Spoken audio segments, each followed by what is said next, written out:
Golf Smarter number 345, published on August 7, 2012. Welcome to Golf Smarter Mulligans, your second chance to gain insight and advice from the best instructors featured on the Golf Smarter podcast.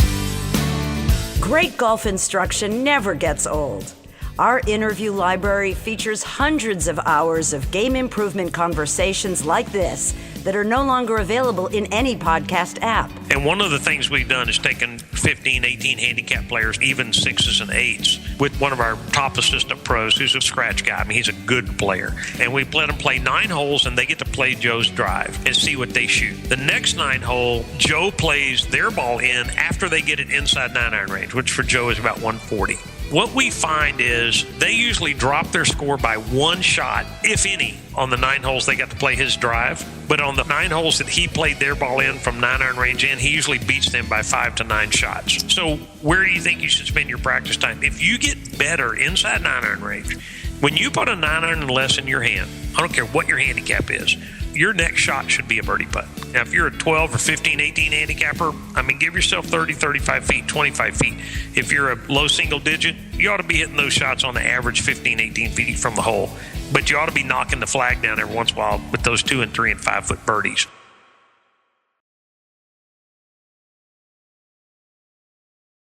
Short game technology finally enters the 21st century with Terry Koehler. This is Golf Smarter, sharing tips and insights from golfers and golf professionals to help lower your score. It's worked for your host, Fred Green. Welcome back to Golf Smarter, Terry. Was glad to be here, Fred.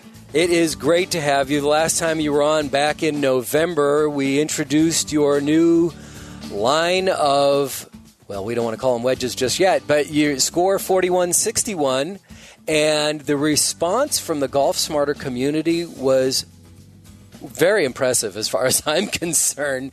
You guys got a lot of interest in the clubs at that point, didn't you? We have, and not just from your community, but the other communities we've gotten involved in. You know, we're a small company. We're going up against the giants in the golf industry. We're going up against a lot of conventional wisdom, which, you know, you've known me for a long time. That's something I challenge, you know, willingly and willfully. And what we've done with SCOR 4161 is really challenge how golfers think about their hole set makeup, particularly the short end of the set. Mm-hmm. Mm-hmm. Well, you know, golf seems to get stuck in, I don't know, I don't want to use the word tradition there because that's not stuck. Tradition, you've got to honor tradition. But just old ways of thinking. Well, it does. And what's interesting, I just wrote an article the other day for a magazine called How Modern Technology Has Hurt Your Scoring. And, you know, what we've seen in the last couple of decades with this emphasis on distance, and, you know, the manufacturers have really pushed the envelope, you know, from drivers to the golf ball to fitness techniques to irons and hybrids and fairways, and, you know, all of these things are pushing, you know, longer, hit it further. Athletes are bigger, more finely tuned athletes playing golf than we ever had before. And this all-out relentless pursuit of distance has changed the game so dramatically, not just at the highest level, you know, the tour players, but across the board down to rank-and-file amateurs. And my take on that, Fred, is that it has changed our set makeup and the way we play golf courses entirely, and that has been really to a detriment of the average player. And, I mean, the recreational golfer who's out there trying to break 80 or 90 or even 100 is not the tour player. He's not in the fitness trailers. He's not being, you know, spend 3 days in a fitting van, but he's still hitting it further than ever before.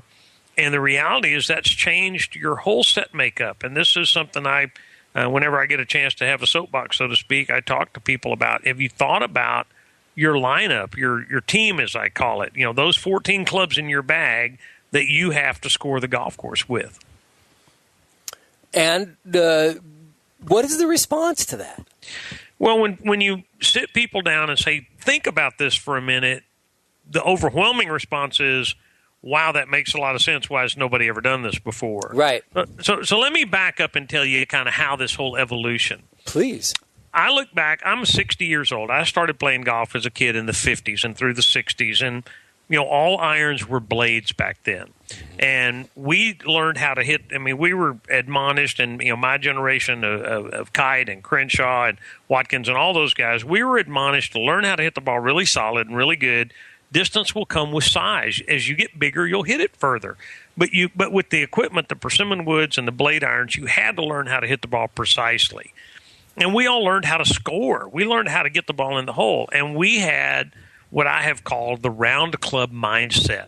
And that is when we put an 8-9er pitch in our hand, and these were the clubs with the rounded top line, hence the round club, we really could score the golf course with those clubs. Now, back then, the 8-iron was in the low 40 degrees of loft. The 9-iron was mid to high 40s, and the pitching wedge, the P Club pitching wedge, was a 49 to 50, 51 degree, 52 degree golf club. We pitched the ball. Our short-range scoring club was our pitching wedge. We pitched the ball with that golf club. And you did it from multiple distances. It's not like you had, your 100 club, your 70-yard club, your 90-yard club. Right? No, and we didn't hit the ball as far because the balls didn't go as far, and we were dealing with higher lofted golf clubs. But we scored the golf course with these round clubs. When you got into the 4, 5, and 6-iron, these old blades were hard to hit. Man, trust me, they were tough. So when the first kind of kick in the pants that we got, so to speak, was when the advent of the cavity back golf club. And it was a wonderful innovation that made 4, 5, and 6 irons hard to hit. I mean, easy to hit. The problem is this concept we have of a match set means they all look alike. And so while they changed the 4, 5, 6, 7 iron into these and 3 iron into these cavity back perimeter weighted clubs that were much easier to get airborne, they were much more forgiving to move the contact around on the face. They made that 8, 9, and pitch cavity back thin face golf club too. And those clubs were already our money clubs. Those were the clubs we knew how to hit straight. But they got dragged along because of this concept of a match set. So fast forward a decade or two, and now people are having trouble with these short clubs hitting them so high because the design was for a 4-iron or a 6-iron to hit the ball high. You already got a bunch of loft on that 8 and 9 P club. You don't need weighting to get it in the air. It's already got a bunch of loft on it. And so the manufacturers started cranking the lofts down. So that pitching wedge of when I was a child of 50, 51 degrees became 47 and 8 and now 45 and 6. There are at least 2 or 3 sets of irons on the market today that the P Club, which I don't call it pitching wedge anymore, is 43, 42 and a half degrees. This was my 8-iron when I was a teenager. What do you call it?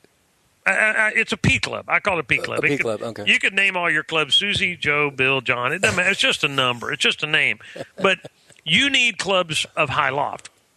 So one of the comparisons I draw to people is Ben Hogan, Byron Nelson, Sam Snead, Jimmy DeMera, fabulous era of shot makers. Even the modern tour players, if they would pay any attention, would know these guys were awesome. Ben Hogan's book, Power Golf, that he published in 1949, he listed his yardages, and he listed his regular, minimum, and maximum with each club. His 5-iron regular yardage was 155 yards, 5-iron.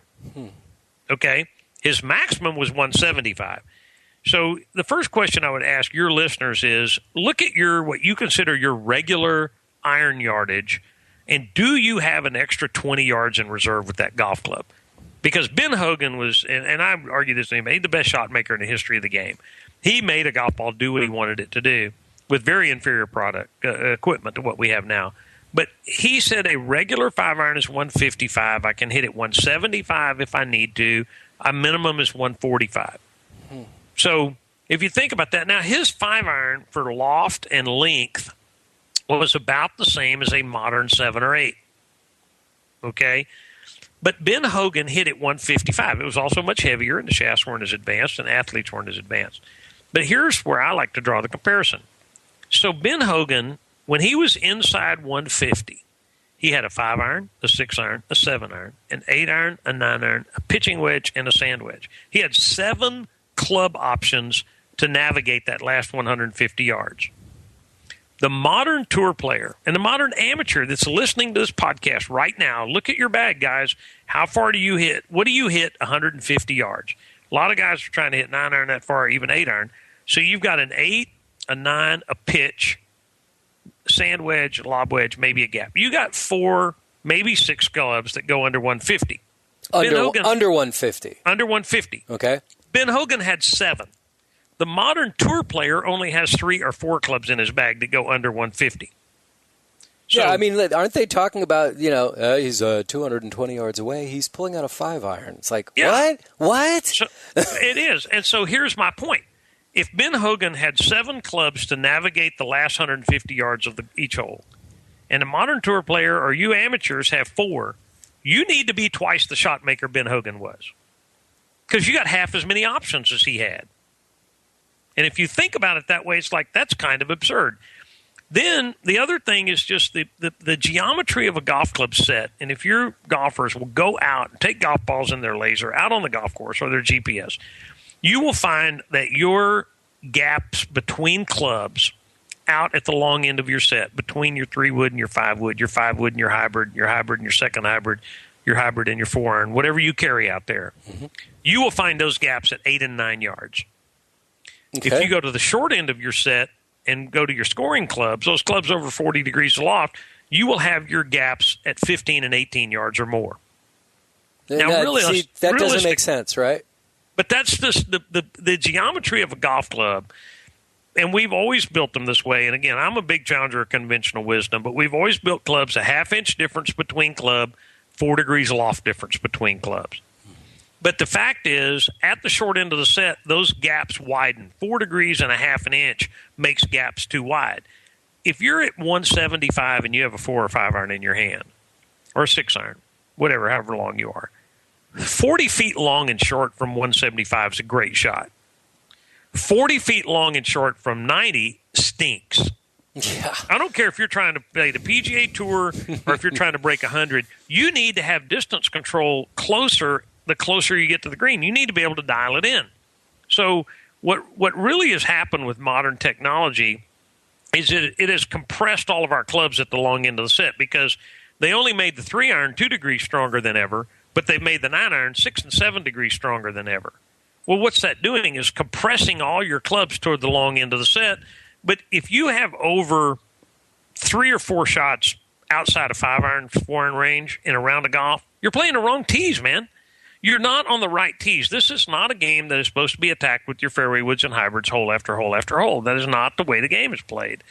If you find yourself that you can't reach par 4s, you're hitting hybrids and fairway woods constantly, move up a set of tees, guys. You'll enjoy the game a lot more. This game is designed to be a middle iron game with 5 or 6, 7 holes giving you a short iron or wedge in, 3 or 4 holes making you hit a long club in. That's the way the game is supposed to be played at any level. And find the tees that let you play it that way. I mean, to me, I've always felt like the perfect golf course is when I get through, I've hit every club in my bag. To me, that's a great piece of architecture. But in modern golf courses have not kept up with technology. I mean, like in my little hometown, for example, I'm playing on a country club that was originally built in 1924, was remodeled in 1980, and we don't have any more room. We don't have room to lengthen the golf course, so it's 6,900 some odd yards. In 1980, when this course was renovated, we were playing persimmon woods and mostly blade irons into that 6,900. It was quite the test. But now that 6,900, there's a lot more short iron shots and reachable par 5s than there was back then. But the municipal course in town plays at about 6,500. That's as long as they can make it. When I was living in this town in my 20s, which I was a hell of a lot stronger than I am now at 60, I hit a lot of 5, 6, 7 irons on that golf course. Now, at 60, that golf course is a driver wedge course because the course can't keep up with technology. So golfers are hitting more short clubs than they ever were before, and they're carrying less short clubs to do it with. I mean, there is just a disconnect there. Doesn't make any sense.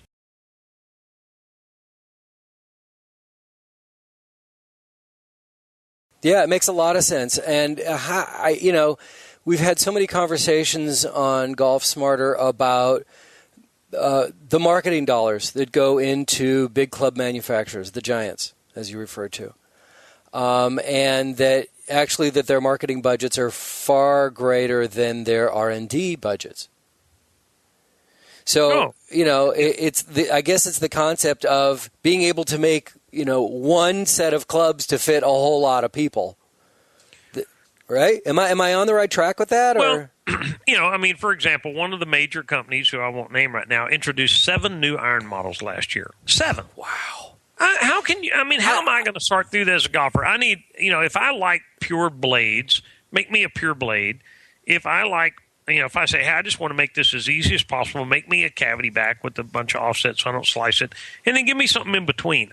7, nobody can do justice to 7. Well, here's what I don't understand about that. He's losing $120 million last year. Yeah, right. What I don't understand about coming out with 7 new lines of clubs this year and 7 next year, they're not changing. Haven't they reached the limits of the rules they're allowed to reach as far as the USGA is concerned? Aren't there limits on what they can do to golf clubs? Yeah, you've got a coefficient of restitution on drivers and fairways, hollow clubs, and that's been pushed to the limit. The big companies, used to be, it was kind of like cars back in the 60s, if any of your readers are that old. And my parents went out and bought my mom a new car every 3 years, and it really wasn't much different than the one they had, but it was just that's when you traded. And the car companies, antiquated their models because they wanted to keep this buying pattern intact.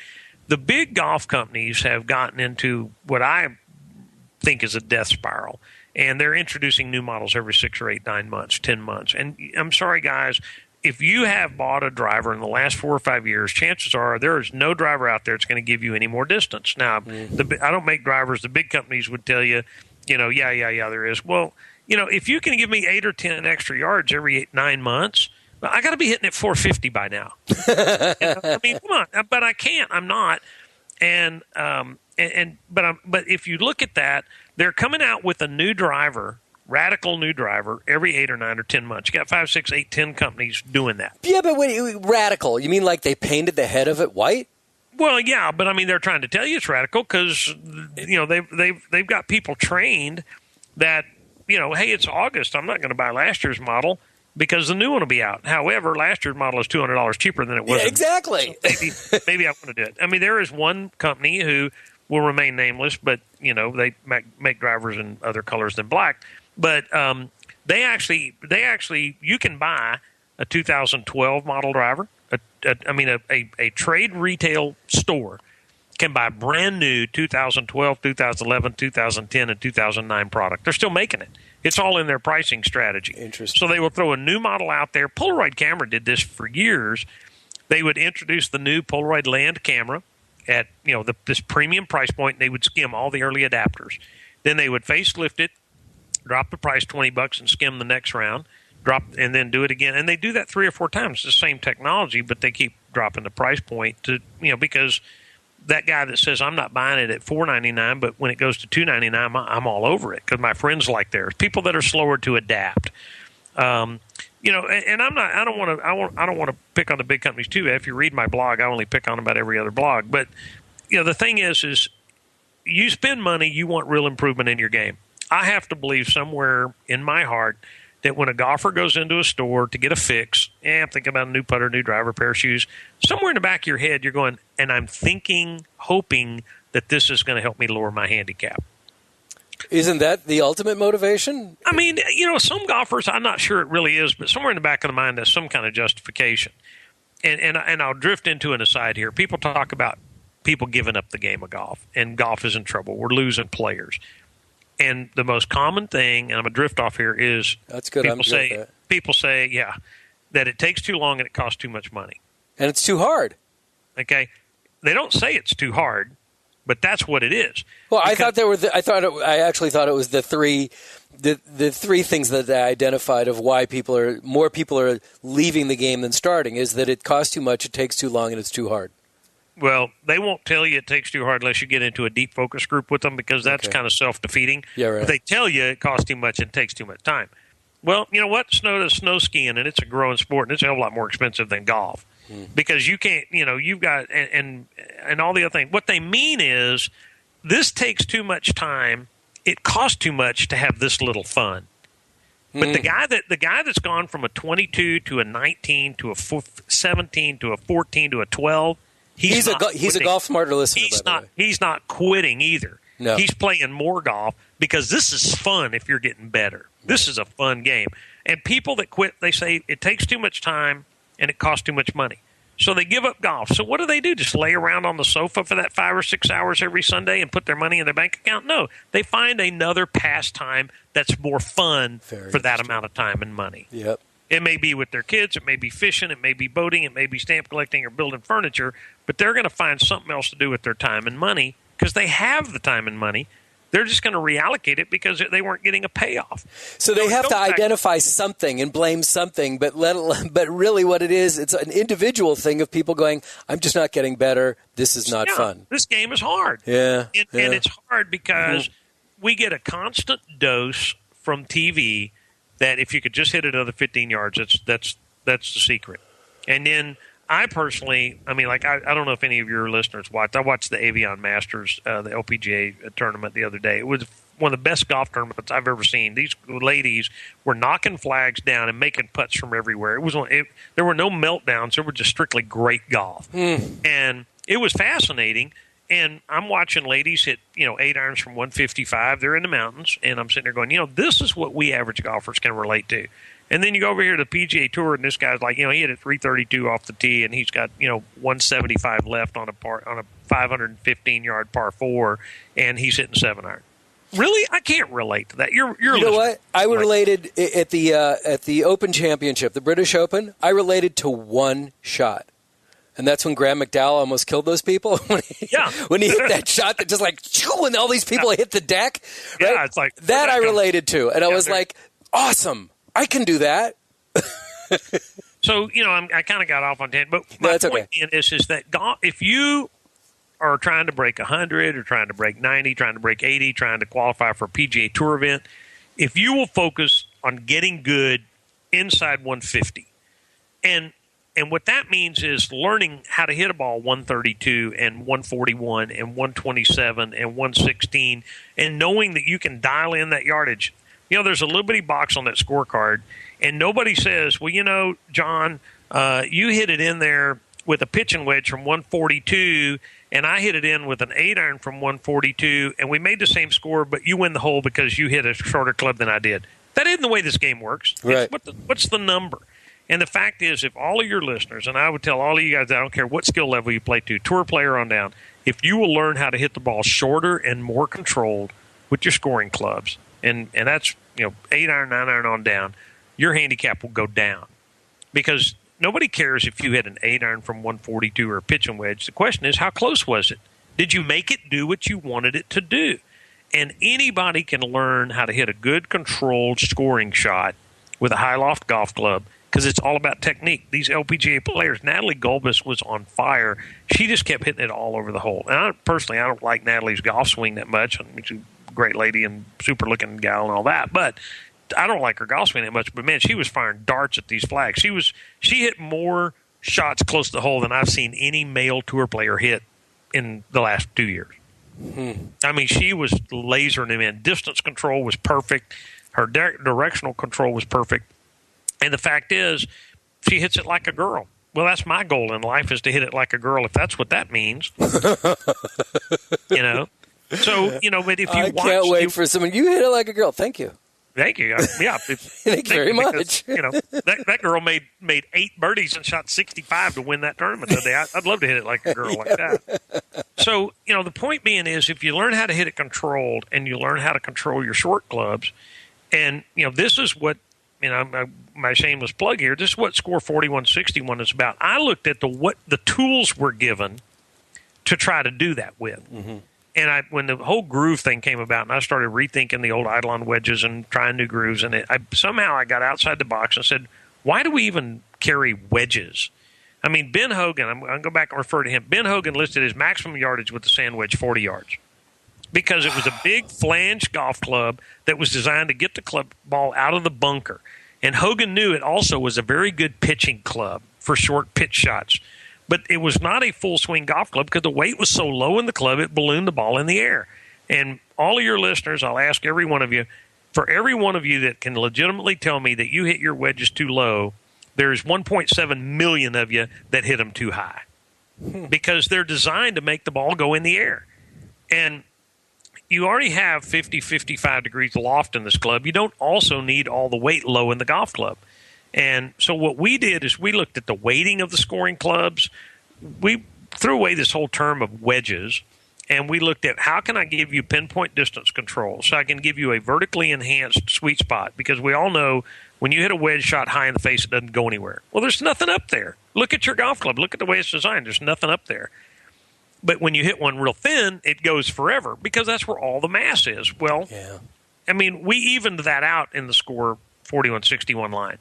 The other thing is we looked at matched irons. The industry designs 6 irons at 24, 27, 28 degrees aloft. They test it, tweak it, make it right, and then they say, okay, make all the irons look like this. A 6 iron to a P club is 16 or 17 degrees in a modern set. You know what you have if you go 16 or 17 degrees the other way from a 6 iron? You have a driver.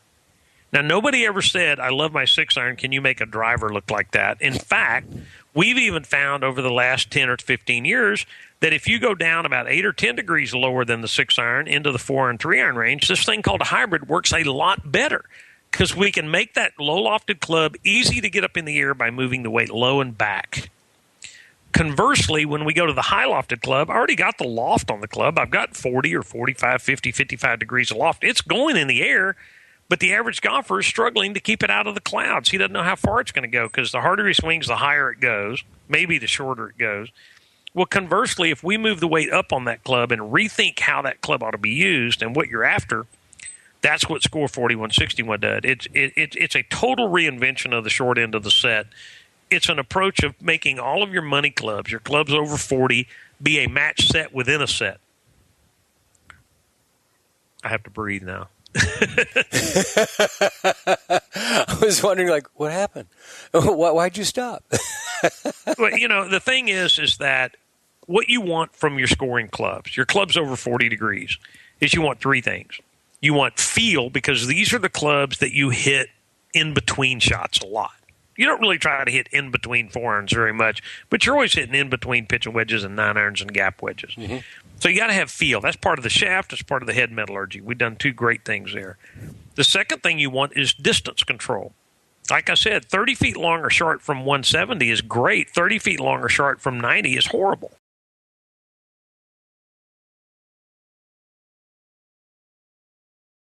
Well, I remember the last time that you and I were together on the show back in November, we used the title of Give Me 10 Feet Closer Over 10 Yards Farther Any Day of the Week. And absolutely. I've repeated that so many times that I can't tell you when I say that to people, their face, it's as if I kicked them in the head with something they've never thought of. It's like, oh, yeah, you're right. We offered one time, and we have this thing called the SCOR Project. We kick around, and one of the things we've done is taken 15, 18 handicap players, 12 handicap players out on the golf course, even 6s and 8s, with one of our top assistant pros who's a scratch guy. I mean, he's a good player. And we've taken them out with Joe, and we've let them play 9 holes, and they get to play Joe's drive and see what they shoot. The next 9 hole, Joe plays their ball in after they get it inside 9-iron range, which for Joe is about 140. Okay? Mm-hmm. No matter how many it takes them to get there, what we find is they usually drop their score by 1 shot, if any, on the 9 holes they got to play his drive. But on the 9 holes that he played their ball in from 9-iron range in, he usually beats them by 5 to 9 shots. Wow. So where do you think you should spend your practice time? If you get better inside 9-iron range, if you get better, I don't care whether that's 105 yards or 145 yards. If you get better inside 9-iron range, when you put a 9-iron and less in your hand, I don't care what your handicap is, your next shot should be a birdie putt. It may be, if you're a 12 or 15, 18 handicapper, I mean, give yourself 30, 35 feet, 25 feet. If you're a low single digit, you ought to be hitting those shots on the average 15, 18 feet from the hole. But you ought to be knocking the flag down every once in a while with those 2 and 3 and 5 foot birdies. And anybody can learn to do that. It is 100% technique, 0% strength. I mean, it is. I mean, I've got you look at the ladies that play professional golf. Watch them drive tacks. I mean, I guarantee you, the men on tour are, if there's such a thing as a body strength index, the men are 3 to 5 times stronger than the ladies or more. And yet, the ladies can hit it just as good and I'm not sure they're not better, to be honest with you, inside 150.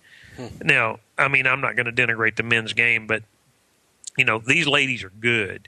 And it's not about strength. It's about technique, and anybody can learn it. Not that you're going to be an LPGA Tour player, but I would tell you the average better amateur at every club cannot hold his own with an LPGA Tour player on a 65 to 6,800-yard golf course. He'll get drummed every time. So, I've always tried to keep in my head of turning 3 shots into 2 inside of 150 yards. Exactly. But I don't succeed. But no. I got to tell you, since and full disclosure here, I've been playing the SCOR Golf 4161 wedges now since it's getting close to a year. I mean, probably since I was September, October of last year. And I have fallen in love with these clubs. It's like I get excited when I can pull them out, because it's like I'm feeling, and this is something I've always focused on and wanted to achieve, is confidence. I just feel confident that I'm going to hit the distance I want to hit. I'm going to get the ball to stick where it hits, or maybe even get a little backspin. It's like, woohoo, I did it. Because it took me a long time to figure out how in the hell you hit backspin, let alone do it. I still haven't figured out how to draw, but I don't really care.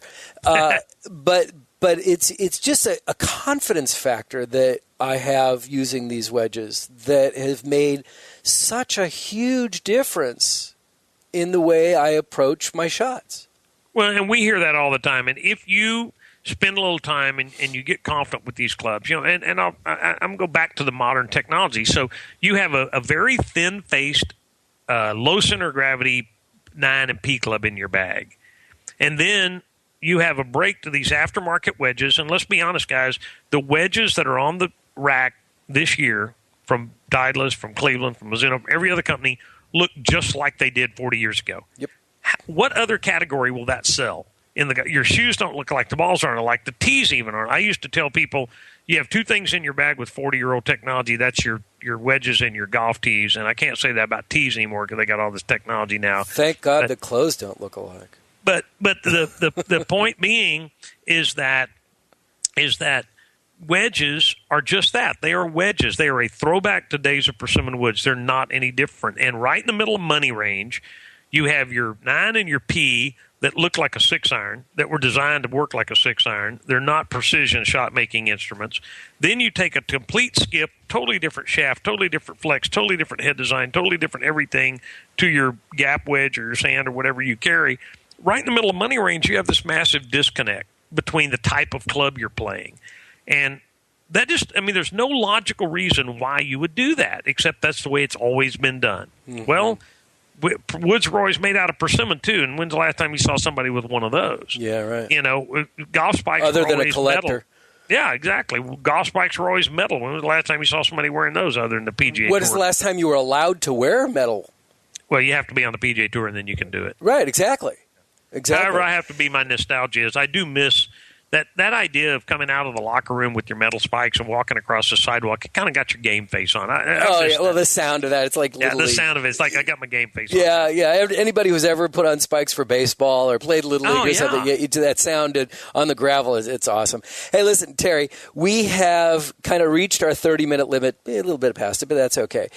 So there's a couple things I want to bring up. First of all is, can you and I continue this conversation on a members-only episode next? Oh, absolutely. Because I obviously you not only have history knowledge, but you have an opinion. And at least one. At least one. And so I want to really focus in on scoring, on how to improve our scoring with these money clubs, as you like to refer them as. I'm not going to call them wedges anymore. Yeah, so can we do a members-only episode next time? Yeah, let's do that. We'll get into the details of the secrets of the tour players, of how they build that technique I'm talking about. Okay, good. We want to help people play. I mean, that's the driving force behind everything I do. Is if there's a better way to get the ball in the hole, I want to come up with it, and I want to help people get it. And SCOR 4161 is something I'm extremely proud of. It's a culmination of a 30-year career in designing golf clubs. And I believe we pulled out all the stops here and can help anybody get better. We've got Champions Tour players playing them. We've got 100 shooters playing them. We've got ladies. We've got on the LPGA Tour. We've got Champions Tour guys. We've got developmental tour players. Stephanie Loudon is an official ambassador for us on the LPGA Tour, and she kind of comes up to that whole hit it like a girl thing. Stephanie has got a great short game, and so we actually have a set in play at the Pine Valley Club Championship, which starts this weekend. So we know we got at least one set in play there, so we'll pull for that guy too. Well, unfortunately, it's last weekend if you're listening to it as soon as we publish this show. And if you listen later on, that's okay too. So that's it for today. And Terry, I'm excited about coming back and really focusing in on short game scoring. Yeah, me too. I'm looking forward to the questions that your listeners send in. It's always fun answering specific questions from real people. Terry, thanks a lot, buddy. Thank you, Fred. I appreciate it. Look forward to the next time.